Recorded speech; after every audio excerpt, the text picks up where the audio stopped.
Breaking news. AP మద్యం కేసులో నిందితులకు విజయవాడ ఏసీపీ కోర్టులో చుక్కెదురైంది.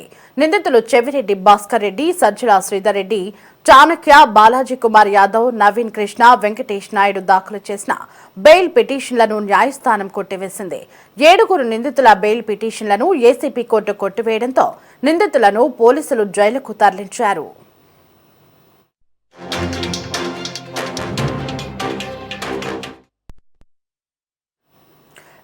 ఇదే అంశానికి సంబంధించి మరింత సమాచారం మా ప్రతినిధి గాలిబ్ ఫోన్ ఇన్ లో అందించడానికి సిద్ధంగా ఉన్నారు.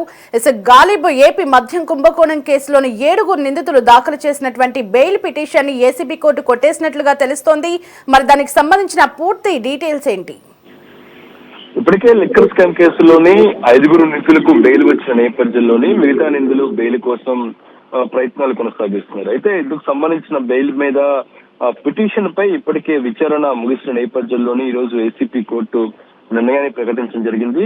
మొత్తం 7 నిందితులకు సంబంధించిన బెయిల్ పిటిషన్ ను డిస్మిస్ చేస్తూ ఏసీపీ కోర్టు కీలక నిర్ణయం తీసుకోవడం జరిగింది. ఇందులో A1 నిందితులుగా ఉన్న రాజకేశిరెడ్డి, దాంతో పాటు సజ్జల శ్రీధర్ రెడ్డి, చాణక్య, చెవిరెడ్డి భాస్కర్ రెడ్డి, వెంకటేష్ నాయుడు, బాలాజీ కుమార్, నవీన్, ఇట్లా మొత్తం 7 తమ పిటిషన్లు దాఖలు చేసిన పరిస్థితి కనపడుతుంది. వాళ్ళందుకు సంబంధించిన పిటిషన్ పై ఇప్పటికే ఇరుపక్షాలకు సంబంధించిన వాదనలు ఉంటాయి. ప్రధానంగా ఈ కేసులోని 7 నిందితుల తరపున పూర్తి స్థాయిలో వాదనలను సిట్టు తరపున న్యాయవాది వినిపించడం జరిగింది. 7 నిందితులకు బెయిల్ ఇవ్వటం ద్వారా మరింత కేసు దర్యాప్తులోని పురోగతిలో ఇబ్బందులు వస్తాయి, వాళ్ళు పూర్తిగా కేసును ప్రభావితం చేస్తారంటూ కూడా సిట్టు తరపున న్యాయవాది వాదనను ఏసీపీ కోర్టు ఏకీభవించినట్లుగా తెలుస్తుంది. అందులో భాగంగానే మొత్తం 7 సంబంధించిన బెయిల్ ను సంబంధించిన పిటిషన్ ను ఏసీపీ కోర్టు డిస్మిస్ చేయడం జరిగింది.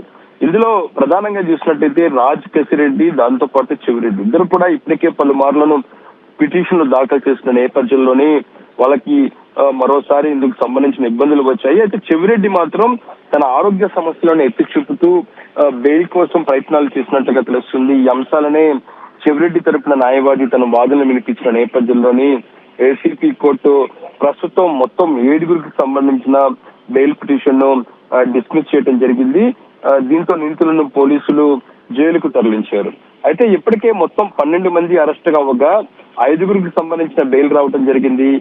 ప్రధానంగా ఈ కేసులోని చూసినట్టయితే మనం బాలాజీ గోవిందప్ప, దాంతో పాటు కృష్ణమోహన్ రెడ్డి, ధనుంజయ రెడ్డి, ఇటీవలే A4 నిందితుడిగా ఉన్న మిథున్ రెడ్డి, దాంతో పాటు ఇతరు మొత్తం కలిపి 5 నిందితులకు బెయిల్ మంజూరైన నేపథ్యంలోని 5 నిందితులకు సంబంధించిన బెయిల్ ఏసీపీ కోర్టు మంజూరు చేసిన నేపథ్యంలో దీని మీద కూడా సవాల్ చేస్తూ ఇప్పటికే సిట్ హైకోర్టును ఆశ్రయించిన నేపథ్యంలోని మొత్తం మిగతా 7 సంబంధించి కూడా బెయిల్ వస్తే మాత్రం మరింతగా కేసు నీరుగారే అవకాశం ఉన్నట్లుగా సిట్ భావిస్తుంది. అందులో భాగంగానే ధీటుగా ఈసారి మొత్తం 7 సంబంధించిన బెయిల్ పిటిషన్ లో విచారణలో భాగంగా సిట్ తరపున న్యాయవాది తమ వాదనలను పూర్తిగా వినిపించడం జరిగింది. సిట్ న్యాయవాది వాదనలను ఏకీభవించిన ఏసీపీ కోర్టు మొత్తం 7 సంబంధించిన బెయిల్ పిటిషన్ ను డిస్మిస్ చేయడం జరిగింది.